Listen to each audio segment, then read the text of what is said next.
This week on the Pro Wrestling Podcast. It's WrestleMania week, folks, and we got a lot of podcasts to cover. We got Tony Khan and his opinion on Chris Jericho appearing with Stone Cold Steve Austin on the Broken Skull Sessions following night 2 of WrestleMania. The NWO was inducted into the WWE Hall of Fame. What was their run really like, and how should it have ended? Are there too many legends appearing in WrestleMania these days? And we kick around the top 10 women's wrestlers of all time. I'm your host, Seth Grimes, and this is the Pro Wrestling Podcast.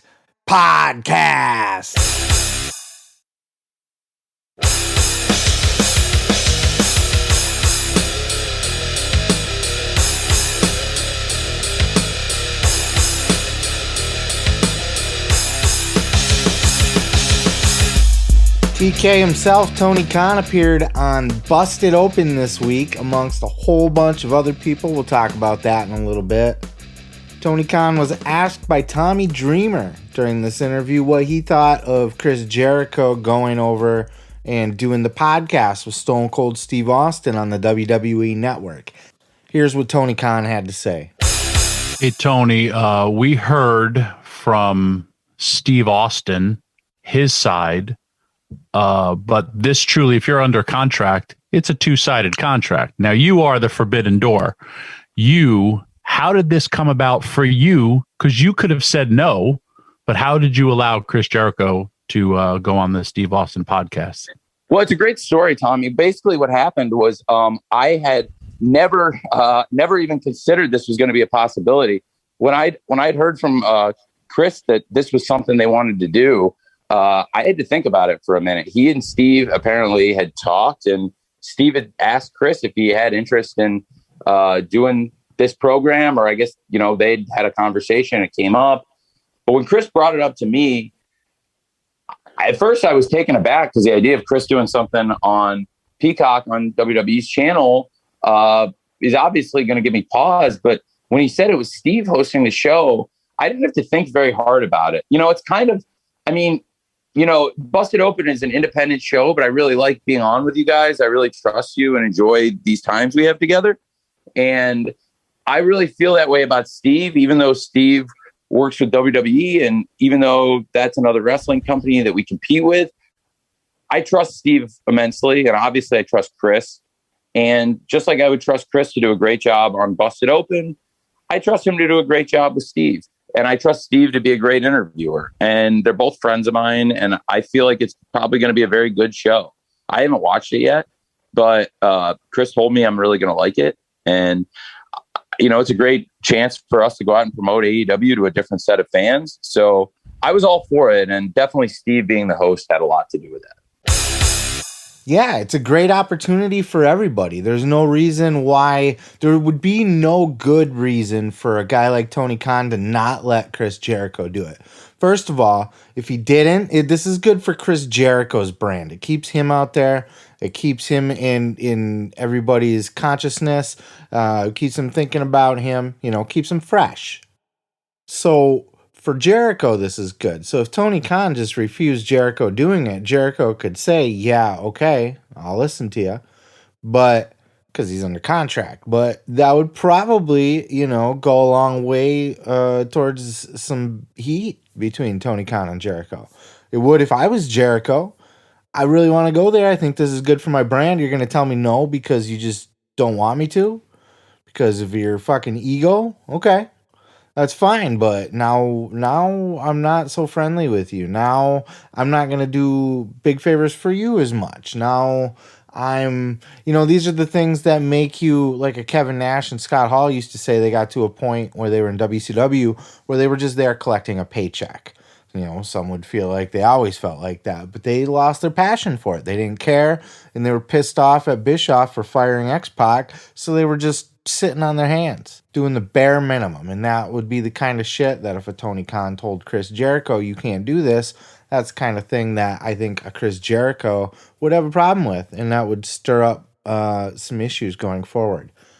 B, as I just said, or two, or whatever the fuck, like I said, Tony Khan, this would just be an ego play. If he didn't want to let Chris Jericho appear on the WWE network, it would be strictly because of his own ego.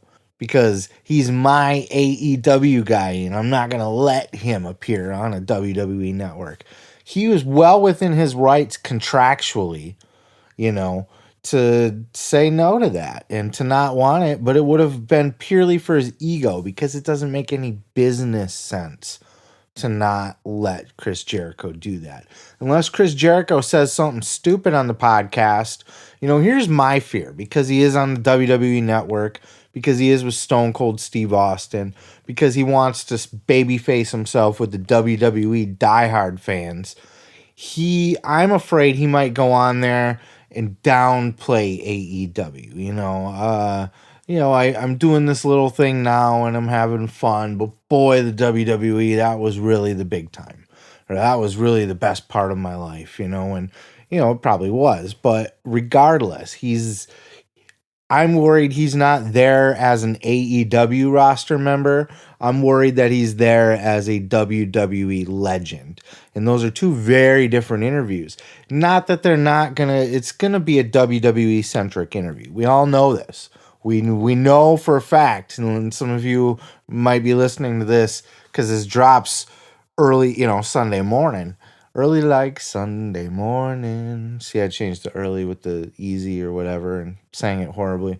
But, if you're listening to this on Monday or whatever, you probably already seen this podcast. So I am going to guess here that this is going to be a very WWE career centric. I hope that Jericho represents AEW. I hope he talks about it. I hope it is discussed more than just passing, because I do think they will address it. They're going to talk about it. But is it going to just be a passing thing? At the end of the podcast, is it going to be like, oh, yeah, hey, by the way, I hear you're doing this new thing. How's that going for you? All right. Or where can guys see you going forward? Something quick like that. But I hope they get into it. I hope, what made you leave the WWE? Why did you decide to sign with AEW instead? I want to hear those fucking questions asked, because Stone Cold Steve Austin is the kind of guy that's going to deliver it. Like, his interviews are deep. He's a fantastic interviewer. He really is. He knows, like, he covers the career. He's got enough notes, or did enough homework to kind of know what to talk about, to walk his guests through their career. But at the same time, he's not afraid, because he's Stone Cold, and he's just got balls like that. Who cares if he pisses somebody off, is what I'm trying to say. He don't care if he pisses somebody off. He's going to ask the tough questions. Not that he asks got you questions or stupid questions, but he's not afraid to get into your business and ask why and what happened, what really happened. Why did you do that? How did you feel about that? Those are the kind of questions that Steve's really good at asking and putting people on the spot for, and not really letting them get off with an easy pass. He'll even follow up. He'll press you harder. He's really good at that. So I hope this is a good, thorough, in-depth interview with Jericho. I'm glad Tony Khan's on board with it. I'm glad he's out promoting it. This is just good for all parties. Triple H, we talked about last week, when Triple H addressed it, and he said we're open for business. And I don't think that means a talent swap with AEW, but these are the kind of little things. Remember back when Ric Flair got to attend the Hall of Fame and Christian got to make an appearance on TNA? I think Tony Khan's the type of businessman that is willing to work with people in that way. So I don't think this will be the last time, if this goes good, that a AEW talent that maybe was a WWE talent can be used for something, or just be allowed to appear at the fucking Hall of Fame or something once they're allowed to have people back, or be a part of a fucking documentary. You get my point, right? That's what this is. This is the road that we're going on. If this goes good, it's good for all parties. If AEW gets mentioned, if they are given honorable amount of time, not a passing glance, but they're given their fair due, let's face it, Chris Jericho's entire career took place other than AEW, other than the last year. So it's going to be it's not going to be the whole podcast. I don't expect that. And if you do, you shouldn't. But it should be talked about. Like I said, it should be asked. Why did you decide to go there? Ask more about it. Okay, now that you're there, how do you like it? Or what do you see your future there? Or just fucking, I don't know. I'm not Steve Austin, but you get what I'm saying. You understand where I'm coming from, right? Just Steve, get to the bottom of it. Give it honorable mention.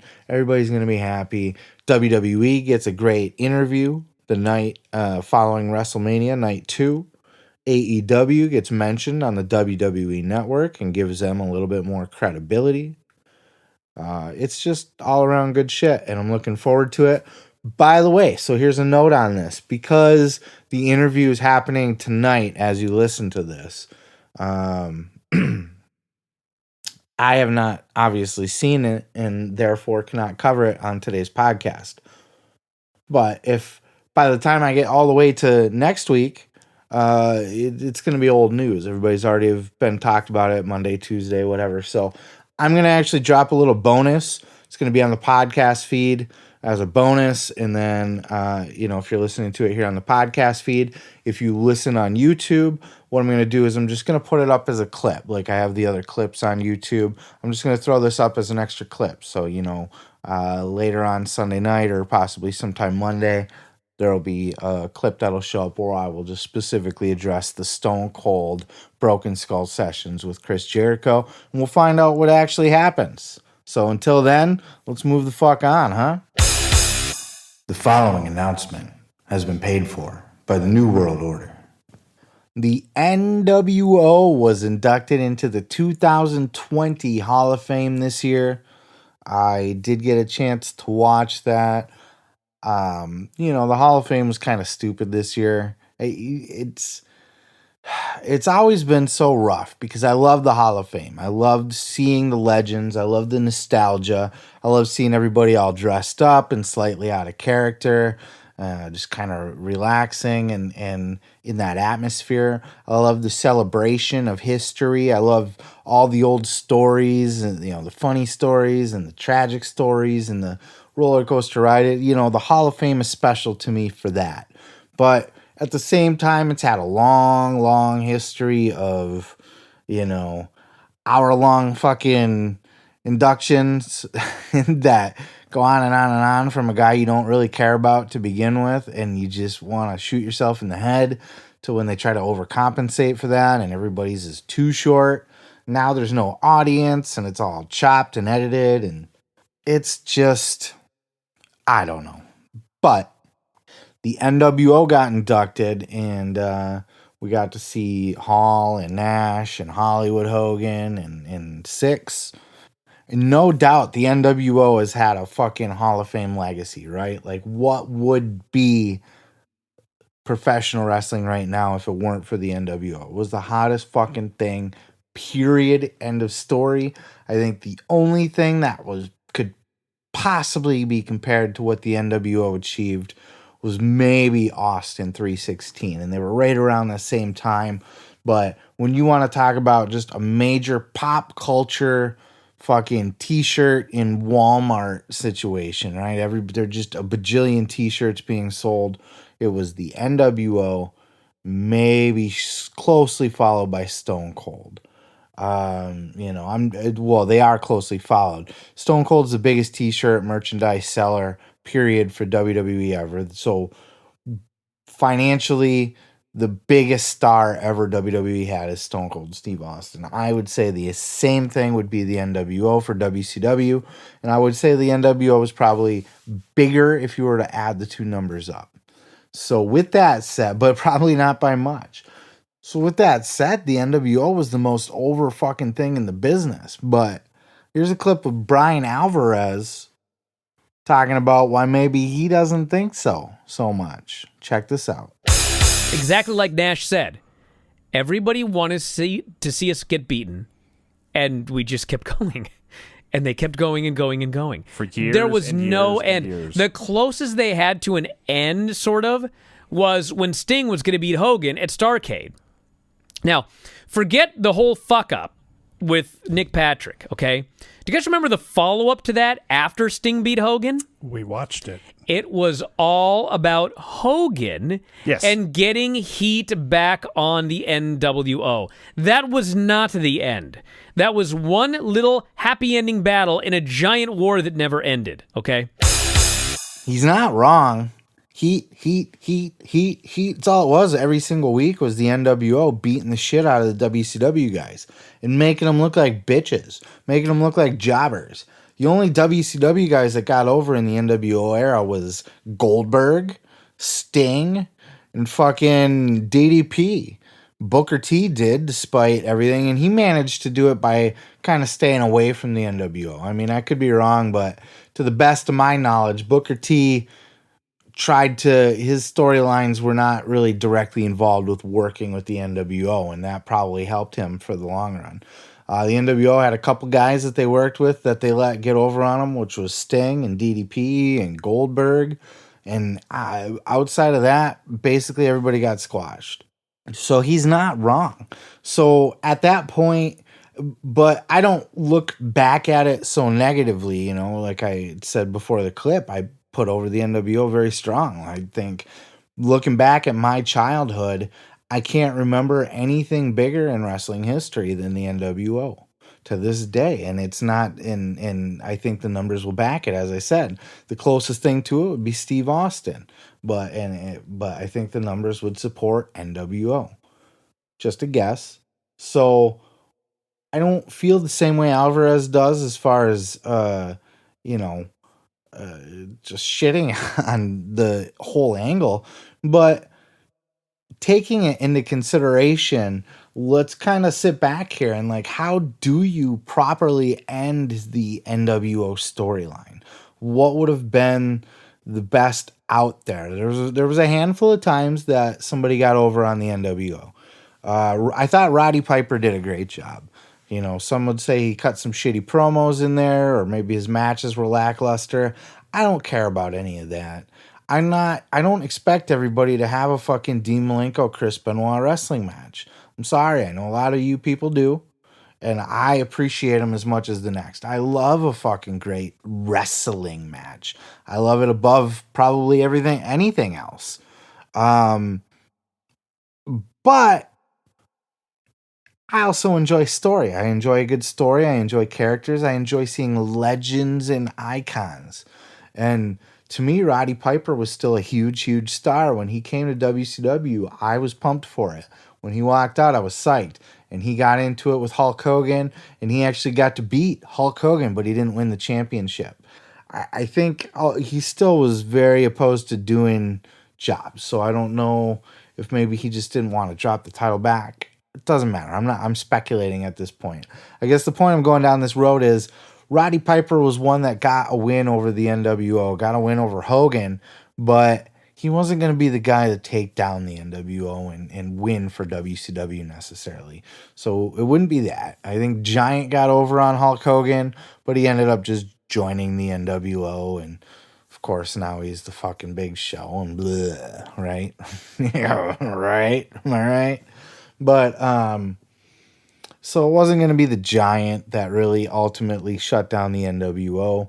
Stinger, the Sting angle was the biggest angle in like if you want to say the NWO was the biggest thing in history, the biggest angle I think in pro wrestling history, if it wasn't, and they coincide, quite frankly. You could say it was Austin McMahon, you can say it was Sting and the NWO. Because Sting, when he came out there, when everything they did was so perfect with Sting right up until the actual match itself. The Sting being the fucking hero of WCW, wearing the neon still, the Surfer Sting, and talking and just being a stinger, you know, being the stinger man, as Ricky Starks would say. And they did the thing where they had the imposter Sting help out the NWO, and the whole WCW locker room, all of Stinger's friends, Lex Luger even, they all doubted Sting. They all turned on Sting. They all thought Sting had turned his back on WCW and helped the NWO. It was a great angle, an imposter Sting. Everybody starts to hate Sting, and Sting fucking turns. He finally says, I've been here for you guys forever, through everything. You think I would do this to you? This is what you think of me? Then fine. Then I'm walking away from this. And he started showing up not too long after that, sitting up in the rafters, just wearing the black with the white crow paint, from the crow. And he would just sit there and fucking and watch and wouldn't help anybody get beat up. He watched WCW get squashed every single night, like Alvarez says, and he'd just watch. Then when he finally did make his play, all he had to do was point his fucking bat. Oh my God. So everything, I'm not going to walk you through it all because I don't want to take up your time telling the whole story of the NWO. But everything they did right up till that final match. Now Bischoff tells a story about, it was perfect. The whole build, it was probably my favorite angle in wrestling history. And I think that was a moment where you could have had WCW overtake or end the NWO, but they were kind of like right at their peak, so I don't know if that was the right time to do it, but it was absolutely the right time to pull the trigger. I don't know if it was the right time to end the NWO, but absolutely the right time to put the belt on Stinger.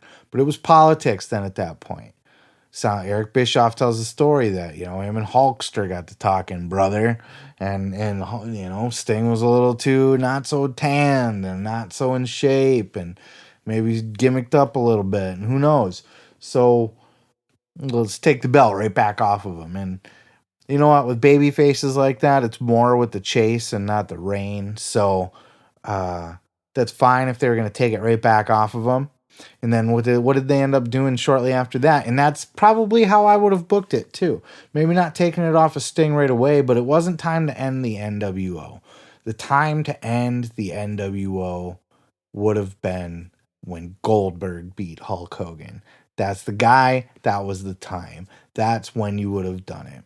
Maybe follow that up with a War Games, like you're done, Hulk. You're never getting another title shot. You're out of here. And Hulk's like, you know what? We'll put it all on the line in a fucking War Games match or something. They could have did something cool, a loser leaves town, or maybe not the end, but they have to disband, or I don't know. I'm not the fucking booker, but you get what I'm saying. I think that was the moment, because that's when after Goldberg beat Hulk, that's when the NWO started to decline. That's when they split into the Wolfpack and the NWO Hollywood, and then that just watered the whole thing down. All the cool guys were in the Wolfpack, but it was red and yellow, and it wasn't just, they weren't very NWO-y anymore. And NWO Hollywood looked more NWO-y, but they were the old guys and the boring guys. It was like Hulk Hogan and the fucking other, I don't even remember who else was in it. But I know, that's where, you would find your Horace Hogans and shit like that. So, I think that's, you end the NWO with Goldberg, and you launch Goldberg that much more with that. That's how I would have did it. I'd be open to hearing your guys' thoughts. Definitely, if you're listening to this on YouTube, feel free to leave something in the comments on how you would have booked the end of the NWO.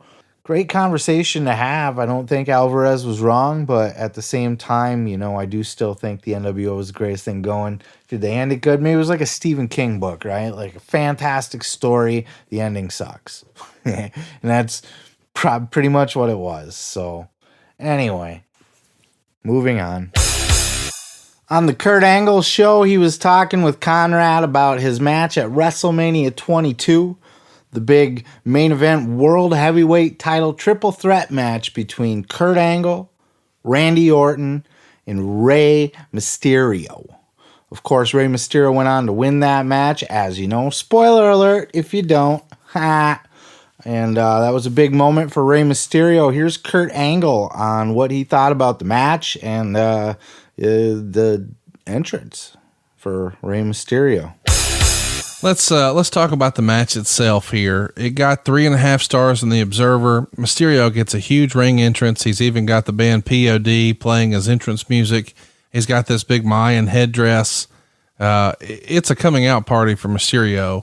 What do you think of the live bands playing the entrance themes? Was that something you thought was a cool touch or sort of unnecessary? That's what WrestleMania is all about. And I don't blame Ray for doing that. It was his night. He was winning the world title. The only issue was it went so long. We had like 21 minutes for our match, including entrances. And the entrance was pretty long as it was. So my entrance was 2 minutes. Randy's was 2 minutes. Ray's had to be 8 minutes. So, you add that together, that's 12 minutes. We only had 9 minutes to wrestle one of the co-main events of WrestleMania. So we had to cut a lot of stuff. It was a really difficult match to do. And especially in the Triple H or triple threat match, it's really hard to cut stuff out because you have to have all three people in unison with each other, knowing what's going on next. Yeah, I mean, I get where he's coming from. They probably could have cut time off of other matches on that show and given it to this match for sure. Like, did Vince McMahon and Shawn Michaels really need as much time that they had? Did fucking Carlito and Chris Masters versus Kane and Big Show need as much time as it got? Probably not. Those matches could have been shorter and a little more time given to this. I mean, don't they do rehearsals and like walkthroughs, run-throughs? I could have swore they do. Maybe they didn't back then. Maybe they didn't have enough time. Maybe Ray just took his sweet-ass time and took longer hanging out with the band or, trying to climb up the back ramp steps there to the fucking stage, or who knows what the deal was. I don't know. I wasn't there. But what I can tell you is that was a huge moment for Rey Mysterio. And that entrance was fucking epic. And that's part of, not only part of WrestleMania, the live bands, the extra, the entrance gear, the fucking Rey had this crazy like headdress and shit. This like Aztecian feathered out and stuff. It looked great. And, POD played his entrance music in, and he, took his sweet ass time to get in the ring. But that's part of the pageantry of WrestleMania. That's what makes WrestleMania special, amongst other things, obviously. And that really added to it being Ray's moment that night. Yeah, absolutely. The match needed more time. But really at the same time, being a triple threat match, it's just kind of a big fuckfest anyway. Now, I'm not a big triple threat hater, but they're harder to be like instant classics, They're just kind of a fuckfest, and it's harder to, I don't know, they don't stand out as much to me. So really what you're looking for in that whole thing is Rey Mysterio's crowning moment. So you give him the bomb-ass entrance, you put him over, give him the championship, and you send him on his way. And I was a huge supporter of Rey Mysterio. I ate that shit up. I was a total mark for it, Rey Mysterio, world champion, the underdog story, it was all good shit to me. It was great. And I thought he had a fun little run, too. I liked what he did with Sabu on that one ECW show. Rey Mysterio deserved it, and he got his moment, and it was good shit there. But yeah, I mean, if things weren't timed out properly, it's kind of sad, and it's shortchanging the guys for working so hard on putting something together and then having to work maybe even harder trying to fix it on the fly and figure out what to cut and what to keep in the amount of time, like on the fly as you're doing it. But that's what being a pro is all about. This was also talked about on the Something to Wrestle podcast this week. I didn't single out a clip from that. I just recommend you go listen to it. There's a lot of great WrestleMania content on podcasts this week. Wasn't able to get it all for you here, but they both kind of talked about it, but definitely the Kurt Angle perspective was much more intriguing because Bruce really didn't seem to care too much or think any of it was a big deal. So recommend go and check it out. That's a great WrestleMania. There's a lot of good stuff on that. Mick Foley versus Edge and Triple H versus Cena was a good match. Mickey versus Trish, all of it. Go check it out. Speaking of Mickie James versus Trish Stratus at WrestleMania 22, Trish Stratus made an appearance on the Busted Open podcast this week also, and she was there to talk about her Hall of Fame career. They also asked her about being ranked number 1 in WWE's recent list of 50 greatest women wrestlers of all time. Here's what she had to say about that. You just brought up Charlotte's name, and the WWE within the past week or so released a list of the top 50 female superstars of all time, and lo and behold, you were number 1, with Charlotte coming in at number 2. Yeah. How does it feel for you to be voted, declared the number 1 spot in WWE as the greatest female superstar of all time? I don't know. Honestly, that's like a bold thing for them to put out, like a list. I mean, it's really, lists are subjective. I don't know who's behind the list. Like, did my mom vote? I don't know how this list came about. But internally, like with me and my team, we were kind of like, I mean, I knew there was the top 5, and I was just grateful to be in the top 5 with these amazing, athletes. And I kind of thought, I actually for sure thought Charlotte was going to be number 1. That's where I put her. But I don't know. I got the number 1 spot, and it was a little crazy. And they put that package together, and you get emotional when you go back on that ride, and you're kind of like, when they position it the way they did. If you saw the package, it was just like, you're like, okay, like, because I think it's just the time. I mean, I was lucky, of course. Look, I say, I only got the accolades, and anything that I got was because of the people that surrounded me. And that's including someone like you, like anybody that worked with me. I mean, as you know, I was green, and I came up and people were there to support me, saw the fire in me. And really, like, a lot of the stuff I did was only because it was a team effort, and we got to, go out there and kind of conquer these things together. So we were lucky. In a way, we were lucky that we had a crappy landscape to deal with at the time, right? We had these obstacles we had to overcome. So by doing that, we were able to tackle barriers and things like that. So I think because of the timing of my career, we were able to make such a big impact. And I'm just super grateful. And I didn't get a prize yet. I don't know what they're going to send me. That's hard to say. Who is? Definitely the WWE list is wrong. So let's throw that out the window. First of all, their list is stupid. It always is, because it's a gimmick list. It's meant to put over the current talent, and they leave off names that nobody's ever heard of, or that they think nobody's ever heard of, which would be anybody that hasn't wrestled within the last 10, 20 years, basically. Which is fair, because when I was a kid, when I started watching wrestling, I was 10 years removed, less than 10 years removed from Bruno Sammartino's run. And I didn't know who the fuck he was and couldn't care less. So, when I was watching Hogan and Savage and Warrior, I didn't know who Bruno was, and I didn't care who Bruno was, just some old guy. So I get that. I get what they're doing there. But anyway, women's wrestling list. So I don't know any particular order. I can't say who would be the greatest of all time. That's so hard to say. But let's spitball some honorable mentions here. Trish Stratus absolutely belongs on that list. We'll stick with the top 10.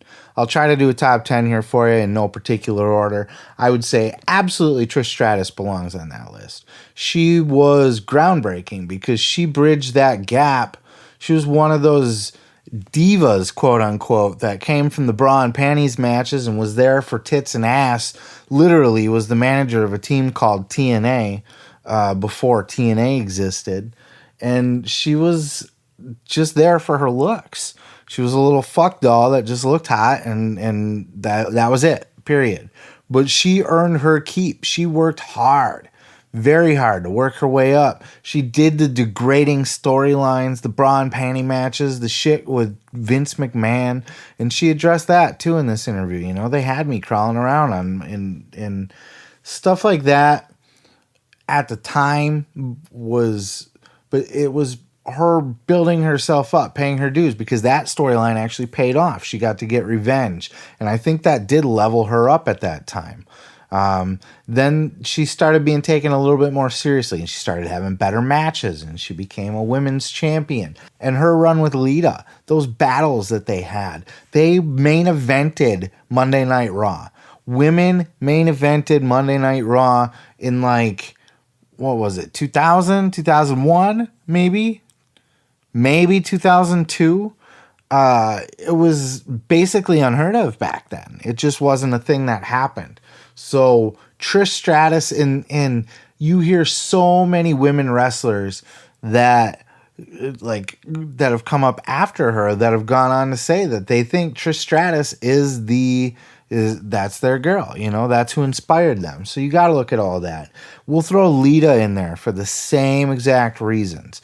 Everything I just mentioned with Trish, you can doubly add with Lita. Okay, so you got Trish, you got Lita, absolutely deserving of that. Let's go back a little further. You got to throw the Great Moolah in there. You have to, or the Fabulous Moolah, right? It's the fucking Fabulous Moolah. She was champion forever. So you can't really argue with that, and being the pimp of all the other lady wrestlers and shit. She basically was ladies wrestling in her era. So you got to throw her on the list. You have to throw Sherry Martel on that list. You can't have a top 10 list of female wrestlers and not include Sherry Martel. Not just for being the woman that, she beat the Fabulous Moolah, so Moolah put her over, so that was huge. But after her active wrestling career, her managing career, my God, she was absolutely worthy of a top 10, worthy of her Hall of Fame induction, all that. Sherry Martel, one of the greatest names in wrestling history. I'd put her on the top 10, on the top 100 list of wrestlers, period. Men and women, if you throw them all in a pile, Sherry Martel's in there. Not just ring skills, but your overall effect on the business, right? None of this is, can you wrestle like fucking Dean Malenko? Get all that shit out of your head and say, oh, she sucks at wrestling. She's... Your character, your fucking statalatus, right? Your status, your outreach to the mainstream, your fucking, the brand, how big is your brand, your legacy that you leave, all of that gets taken into consideration. So fuck off with that kind of shit.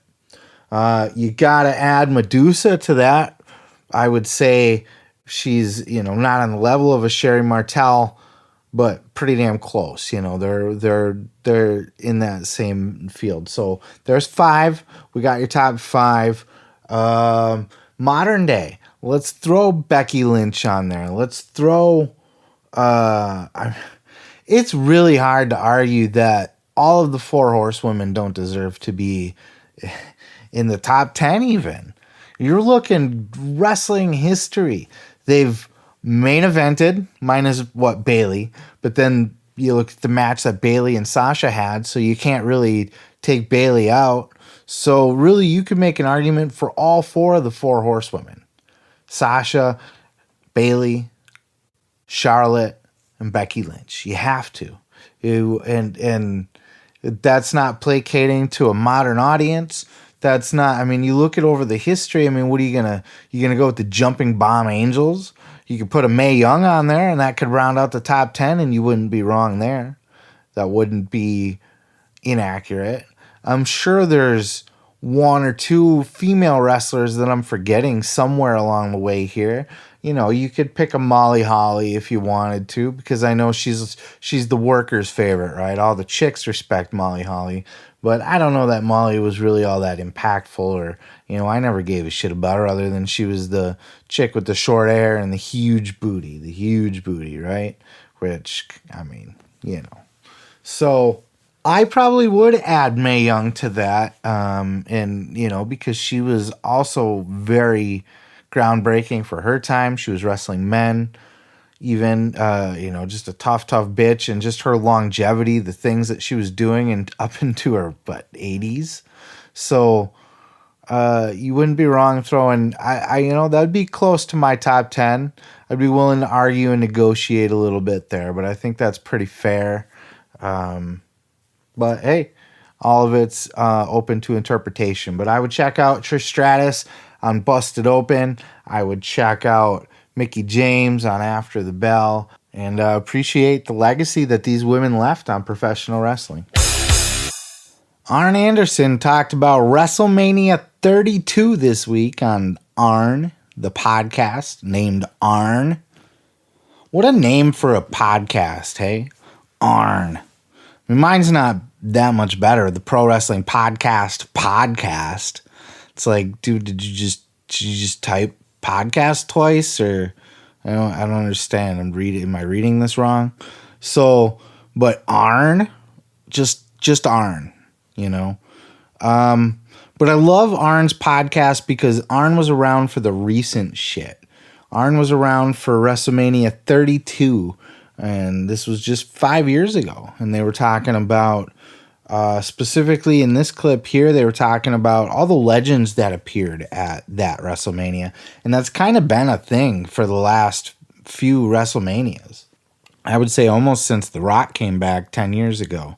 Not so much the last couple COVID years, this year and last year, but it seems like they lean heavily on the legends. And even last year they did with Goldberg and shit. So here's Arn talking about his take on all the legends at WrestleMania 32. The Rock is going to be a part of this show. Steve Austin, Shawn Michaels, Mick Foley, and John Cena will all be on the show in some capacity, some way, shape, or form. Do you think over the years, perhaps the company has gone back to the legends too many times? I think sometimes we read criticism online that, hey, they're just so focused on showcasing the legends, they forget to actually build their current roster to that status. Would you agree, disagree, or on a big show like WrestleMania, is everything sort of out of the book? It's a double-edged sword.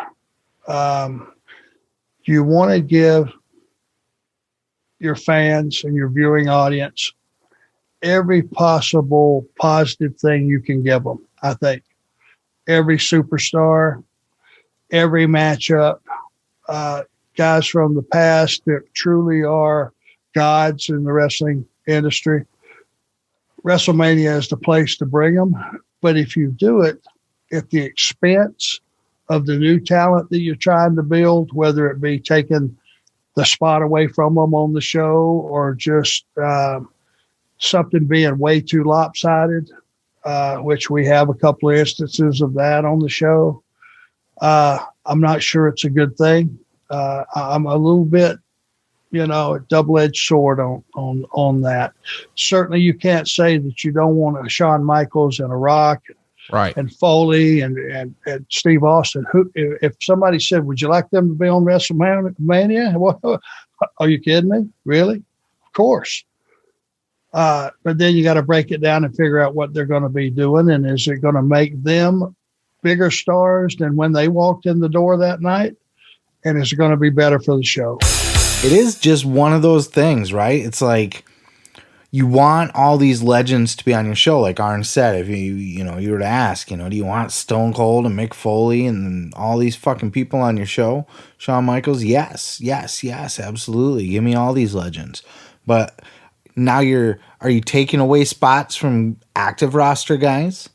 Are you watering down the star power of the legends by having them around all the time?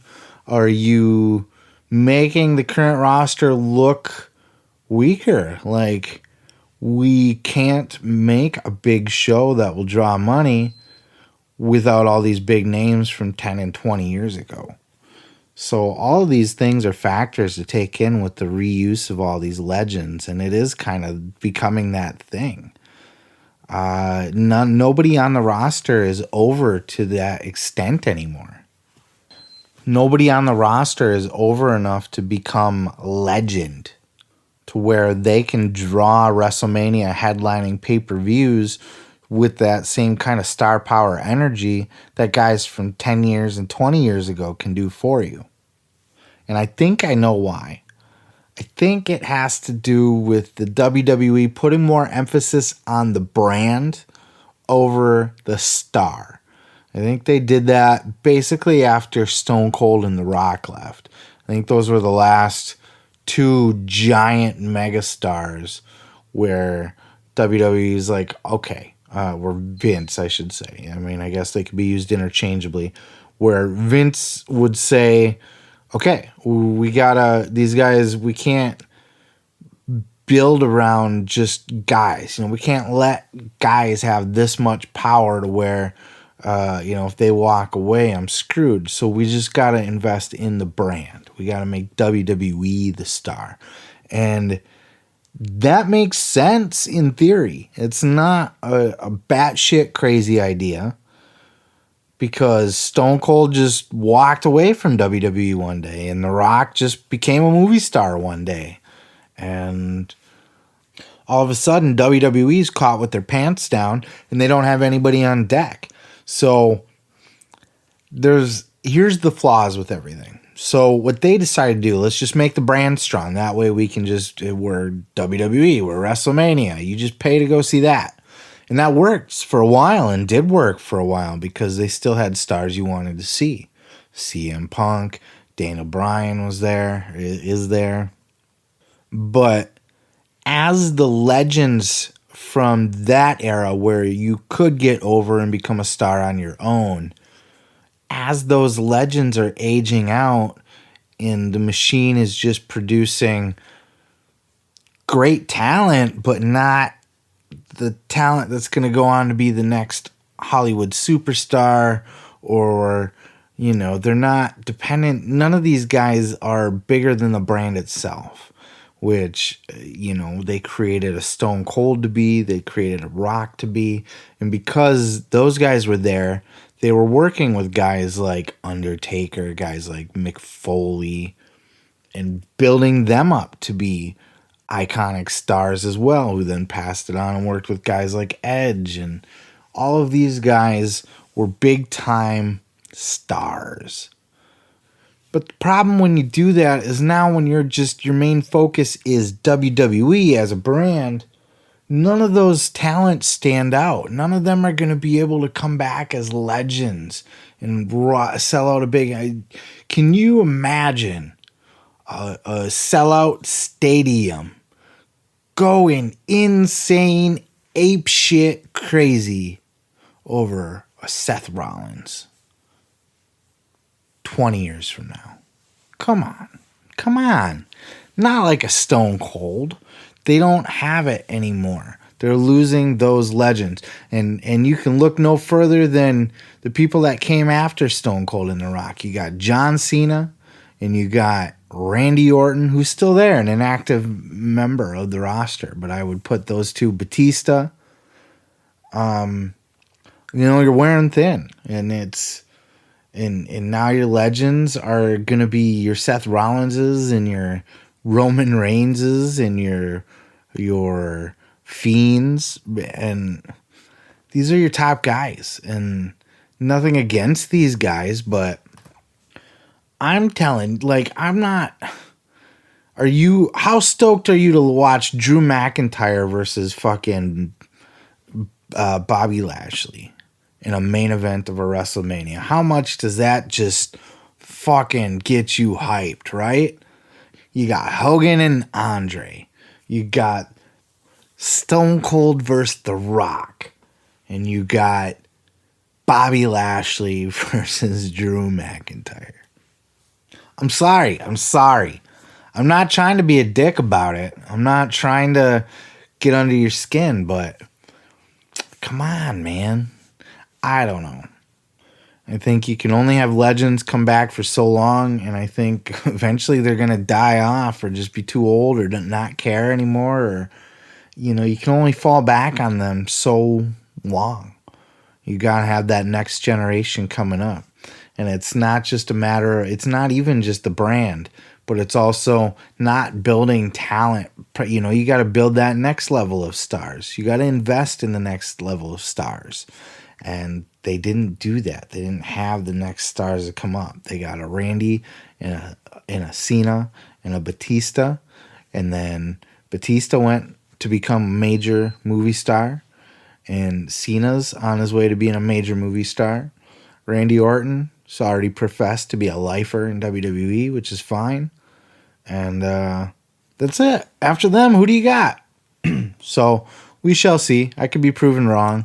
The business is cyclical and there could always be an upswing right around the corner. But we will see. Check out Arn's podcast every single Tuesday.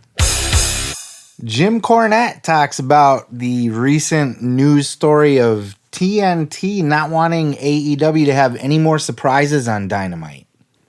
They want to be able to cash in on surprises. We want to announce that a big star is going to show up. They sent this memo after the Sting thing. After Sting showed up and the winter is coming and it was a big surprise. TNT didn't like that. They would rather announce that Sting was going to be the new signing to AEW and that he was going to be there on TV. And that's, I mean, if you're looking for ratings, you can't fault them for thinking that way. I personally enjoy surprises in wrestling and think, they put enough hype into that show to, where it should have got, or it did get more ratings than normal anyway. So, but it kind of starts that ball rolling too. Is TNT going to just kind of stick their nose into wrestling more? A lot of questions to ask there, but here's the hot take from Jim Cornette on this. Of course, slanted like usual, as he's not the biggest AEW fan, but he is still one of the wisest men in professional wrestling, and it's still always worth listening to his hot take. And check this out. TNT apparently being upset with AEW. Oh yeah, because they surprise debuts. Well, here's the quote. Apparently it came up on Chris Jericho's show. One of the emails said it's called Bloat is Jericho. I know when Sting was a surprise and the network was like, don't do that again. That's why Paul White was announced on social media, because TNT said, we don't want surprises. We want to take advantage of the rating. So I think we had a big surprise, then we had a big announcement, and we used that big announcement to announce the next big surprise. So, oh boy, a lot of questions have come in about this, Jim. What are your thoughts about the idea that, we've talked a lot about how they blew it with the Big Show and other surprises and announcements. What are your thoughts about the fact that TNT is getting involved and telling them not to do this? Vince McMahon used to call it kayfabing ourselves. When we would try to make something a surprise that didn't actually need to be a surprise. And before anybody goes, oh, Cornette hates ice cream. Cornette hates surprises. No, there can be surprises. The concept of surprises, surprise debuts, surprise returns, surprise whatever the fuck, in wrestling is not, the concept of it is not bad. But when you have a name of the level of the iconic nature of a Sting or a Big Show, unless it's guys that are going to come in and be an active part of the roster and you need them in some physical angle or whatever, why wouldn't you advertise things like that? And it could have been, if they just tweaked it a little bit, it could have been fucking advertised. They kayfabe themselves. It depends on the level of star that you've got. But a lot of times people are hell-bent on making these shocking surprises to pop the people that are already there in the building or already there watching the show, when there's something that you could have told them, a way you could have done it, where 2 or 3 weeks or whatever, you've built anticipation to see this person, and then you just surprise the people watching with what you do with them. It's so scary to think like TNT is going to start dipping their hand into this pot of professional wrestling now. And, these guys that have no fucking clue about wrestling, they have no fucking clue. Surprise appearances are huge in wrestling. I think when I was a little kid, I remember the return of the Ultimate Warrior being a surprise to me. I remember, at WrestleMania 8, I remember Sid Justice being a surprise. I don't know if Ric Flair, I think Ric Flair might have had promos going in, but he, maybe his exact debut wasn't announced. So and ECW certainly made a long history of surprise appearances and shit. So it's something that has a tradition, a history in wrestling. I personally like it. I think if it's just out of the blue, like if there was a debut of, Sting on a show like this week's, with no hype or no real, just a regular every week show, then that would be kind of stupid. But I think The Winter Is Coming was hyped to be like a pay-per-view. So I think it's perfectly fine to debut a star, a legend like Sting like that on a show that you're already putting as much hype as you humanly can into. But in the network, it's hard because the network's in this too, and they want the best ratings possible. So if you got something like that could pop a rating, why would you not take advantage of it? And that's how they're thinking. But at the same time, I think as a wrestling promotion, it's important to set the standard of you always have to watch because you don't know what's going to happen. If you always know what's going to happen, then you know what you can skip. So that was something that WCW mastered in the Nitro era. Eric Bischoff mastered. It was his creative that came up with that must-see TV element of wrestling that you don't really get anymore. And that's one of the things I like about AEW is it does seem more loose. Like WWE is such a tight product right now that it's so corporate, so sterilized, so homogenized. Isn't that a thing? I don't know, but podcast journalist, folks, I know all the big words. But this is one of those slippery slopes. I'm a slippery slope guy. I think once I give a lot of pushback on things, both in things like this, but in my personal life as well. Like when somebody dips their toe into something like this, that can become a slippery slope real quick. TNT dipping their toe in telling AEW what to do and not to do on their TV. Now, as a network, they're going to have certain guidelines. I don't mean that shit. I don't mean don't say fuck on TV in shit like that. I'm okay with those kind of standards and practices. I'm okay with that because those are your network's standards and practices. But when the network's just watching your show and going, hey, I didn't like the way you did that. Why don't you do it this way from now on? That's not good because they're not wrestling bookers. You could argue Tony Khan's not really a wrestling booker either, and that's fair. But he's in it, at least, and he's got people around him that have been in it. So what else are they gonna say? I don't like the way that you main event with trios matches all the time. I want a one-on-one main event every week, or I think you should do a title match every single week, or that's a very fine line for a company like a TNT to start getting involved in the booking of their product. So hopefully that doesn't happen. And, another thing that worries me with TNT is that the guy that made the deal and signed the re-up for between TNT and AEW was friends with Tony Khan, and he doesn't work there anymore. So it was a buddy deal, and now the buddy's not there. So TNT, and when the contract's up at the end of the 4 years, who's to say TNT's even going to want them anymore? I'll bet they will because of just they'll be hurting for that kind of content. 4 years from now, fuck, everybody's hurting for that kind of content now. 4 years from now, streaming services are going to, nobody's even going to be watching live TV except for wrestling and football and shit like that, basketball. Live stuff gets live viewers, but other than that, But it's something to watch out for. It makes me uncomfortable. I don't like that kind of shit. I'm very apprehensive now. They're gonna start doing and it's not a small thing. You can understand it. It's a note from a network that you can understand. Hey, let's do everything we can to get the best ratings that we can, but that can lead to hot shot booking, and that can lead to not as good storytelling, and like I said, if nothing's ever a surprise, then it takes away from that must-see element of watching. You don't need a surprise on every show, but you have a surprise sprinkled in here and there.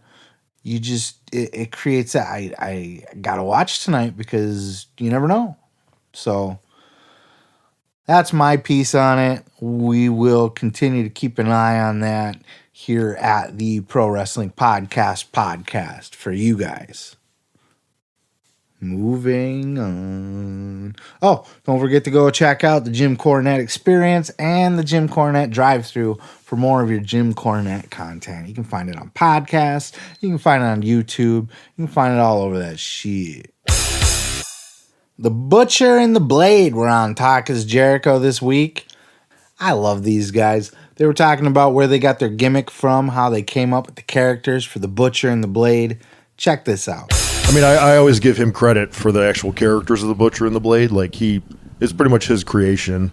And we saw Mandy in the theaters together with Nicolas Cage, and that was a big influence. Crazy movie, yeah. Yeah, so we just like little pieces there, and then like this was his idea too. We were just saying like how our favorite wrestlers, like growing up, they always wrestled, but then a lot of guys also had like promo gear or like backstage gear. You know what I mean? So that's why we do the white outfits if we're not wrestling. Oh yeah. So and it was like that was like when we knew we were coming back because we were locked up in New York because of the lockdown. We were done. Pandemic. We were out for about 2.5 months. So you guys were wrestling for 3 months, even without us. We were gone for 3 months. Basically, just started at that point. I was just thinking about that not too long ago. I think because I remember Salt Lake City was the last live show.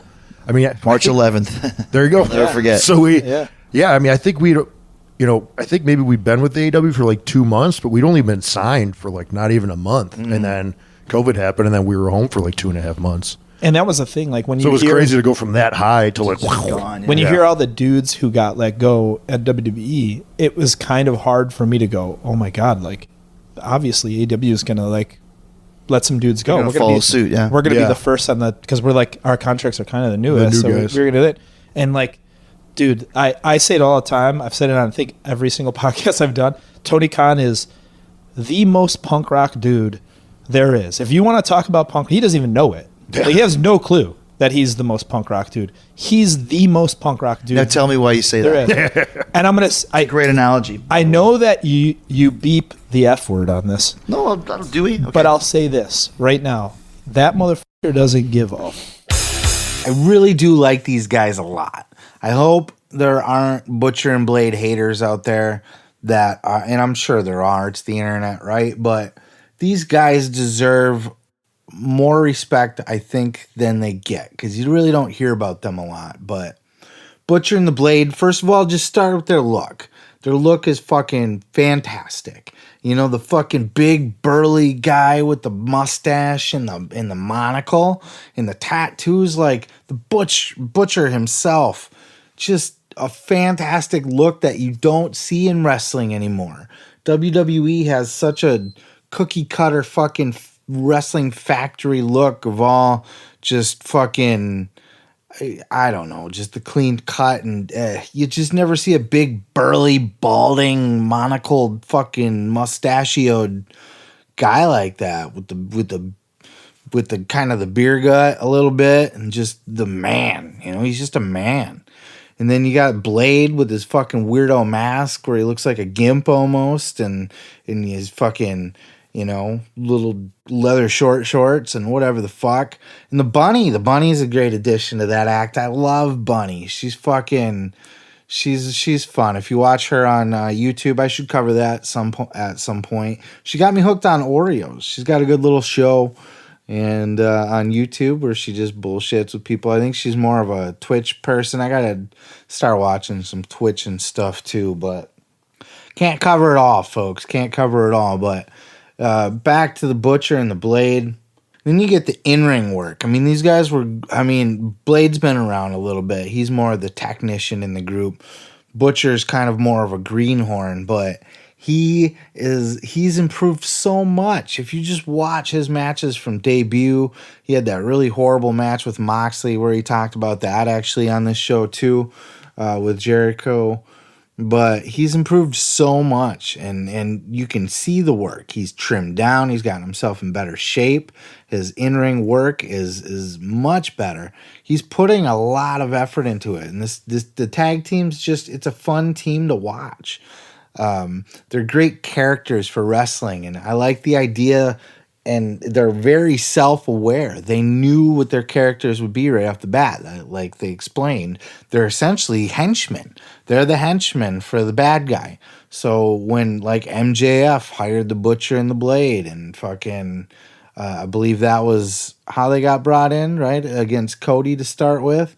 But then, they're just the henchmen. They're the guys that you could, but specifically the specialist henchmen that you have to call in, the weirdos from out of town that'll, get rid of the body for you or fucking make it look nasty, or you know what I'm talking about. Just the specialty henchmen that you call in.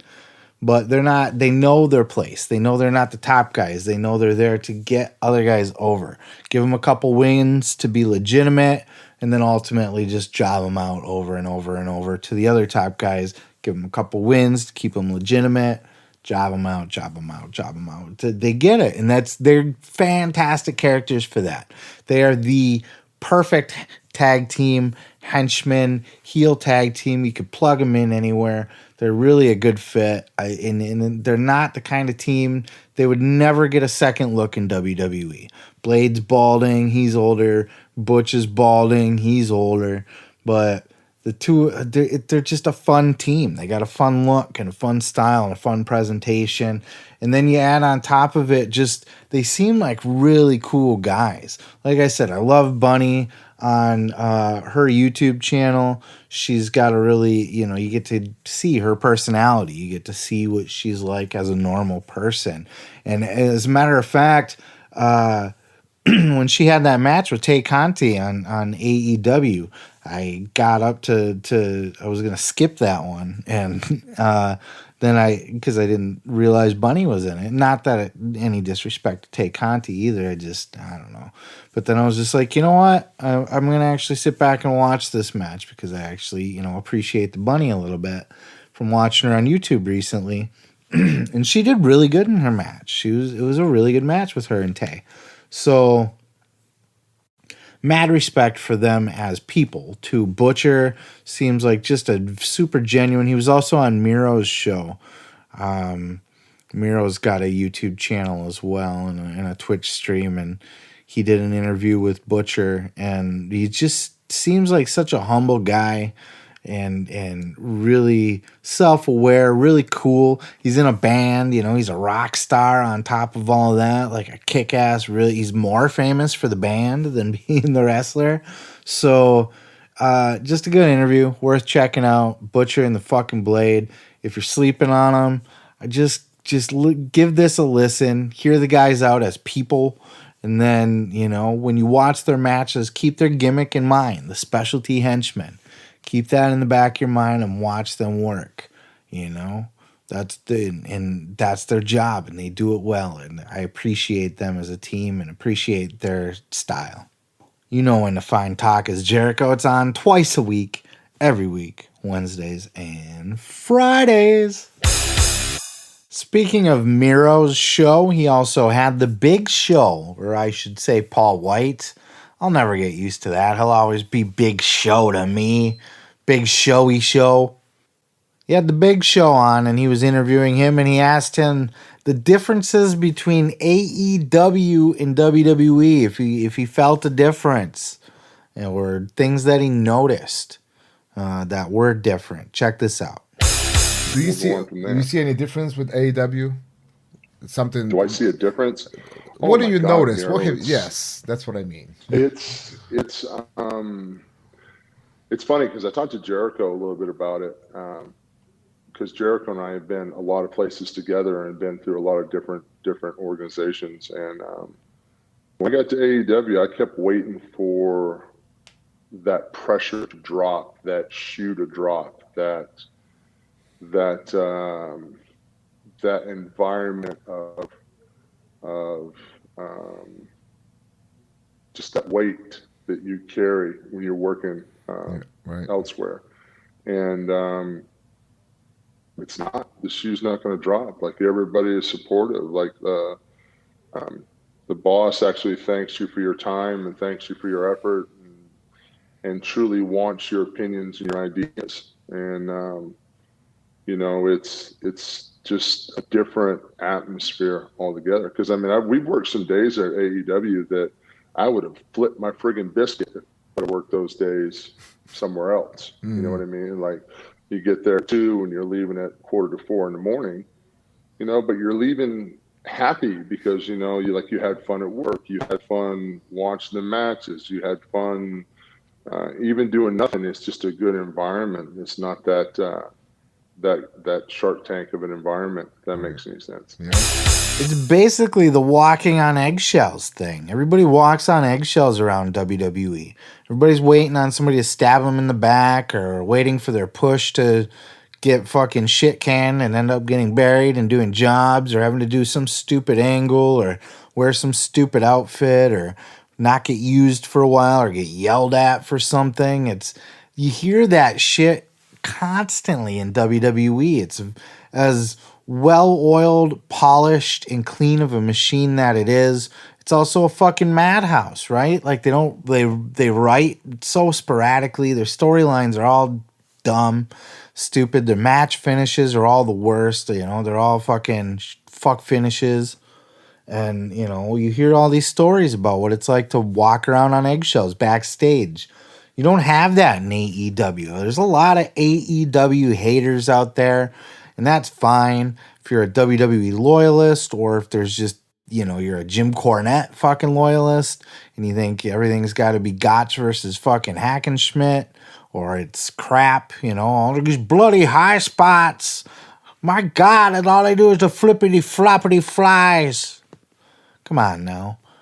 But for what it's worth, you know, AEW's a new company and a very green company. Its booker is green. It's not being booked by people that have an intricate knowledge of the inside of the wrestling business and booking. It's ran by a nerd who ran a fake Fed in a notebook or with his fucking action figures or whatever, and now is just doing it for real. That's his experience, and that's fine. I don't mind that because it's fresh and it's new, and it gives new opportunities. It gives vital ideas to, you know, get something different. And different is good.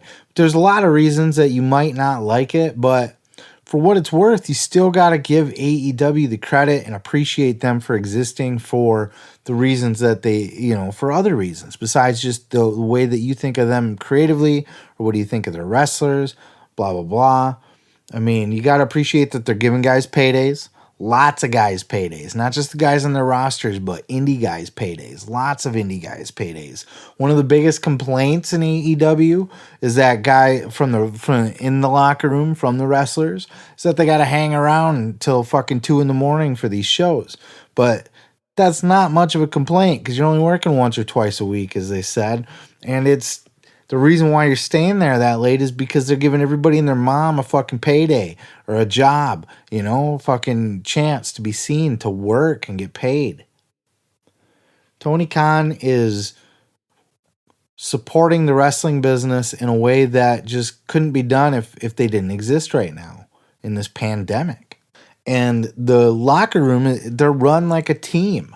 They're treated like a team. They're treated like athletes, you know. They're the way that their amenities are taken care of, and just the respect that they're given, and all of that shit. They're not walking around on eggshells. They go there, they have fun, they're encouraged to create shit, to make it their own, and it's a loose, fun team environment. Everybody feels like they're on a team, and you can tell by just.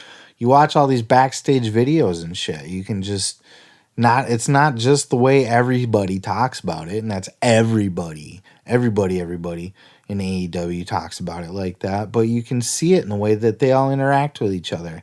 It looks like a more fun environment, and that's, to me, that's the bigger difference. Yeah, AEW is green, and yeah, they're booking and their matches, and all of it's going to be It's not. WWE's been in business for 50 fucking years, man. Come on now. You gotta cut them slack. Appreciate them for what they're doing for the wrestling business. Don't hate on them and try to shit on them and bury them and push them out of the wrestling business, because it's not good for, if you like wrestling, be happy they exist and be happy that they're on a major platform. Support it. Watch it. WWE is not going to die and go away, but if AEW dies and goes away or shrinks down to a Ring of Honor or Impact level, then we're going to be right back in the same spot that we were before, where WWE, that's why WWE sucks so bad now. It's because they got too comfortable with themselves. Don't let them get comfortable, and don't let them be the only place that wrestlers can get work. You can check out 2B Miro. That's his channel on YouTube. Just look it up. He's got a couple interviews there. Sometimes he hangs out with his wife. A lot of times he's just playing video games or bullshitting. He even did a recent kind of half in character, a little thing on the Arcade Anarchy match that he recently had, and talking about how he's kind of ready to move on from it. And I think we're all ready for him to move on from all that shit. But he kind of did it in character, and I don't know, there's just fun stuff over there. Go check it out, see what it's all about, see if it's for you, and add it to your content list, motherfucker. Thank you guys so much for checking out the show. I know you've been overwhelmed with content this week. I know I sure have. I love it, though, as a wrestling fan. WrestleMania week is the craziest week of the year for professional wrestling fans. I love just being in it. There's all kinds of great podcasts out there this week. Too many for me to get to, but I highly recommend you seek those out. Oral Sessions had good content this week. After the Bell had great content this week. Don't forget, I'll be doing a bonus clip, a bonus podcast talking about the Chris Jericho on the Broken Skull Sessions. I don't know if it'll be long, might just be a short clip. I don't know how it'll play out yet, but because of the timing of the show, I don't want to wait till next week to cover it. So keep an eye out for that bonus content. Enjoy the rest of WrestleMania week. We got the last night here tonight, and then, of course, Monday Night Raw tomorrow. Lots of good shit. Thank you for taking time out to hang out with me. Have a great day. I'm your host, Seth Grimes, and this has been the Pro Wrestling Podcast.